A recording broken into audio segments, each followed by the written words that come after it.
শুভম, তোর ফোন বাজছে। কাউকে কিছু না বলে এভাবে সারা রাত? ছেলেটাকে খুব ভালোবাসিস না?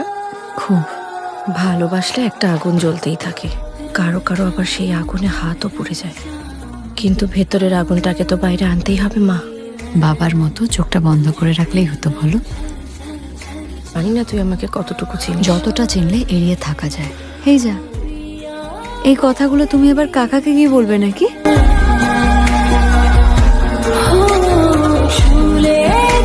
পাখি উড়ে যাচ্ছে দিদি। দিদি সরি, একটু বিরক্ত করলাম। মুন্নাকে নিয়ে একটা কথা ছিল, তোমারই ভালোর জন্য। মোনাদা কোথায় তুমি? পাখি জালে ধরা পড়েছে দিদি। অরিন্দমকে ছাড়ো, নিজেকে বাঁচাও এখন।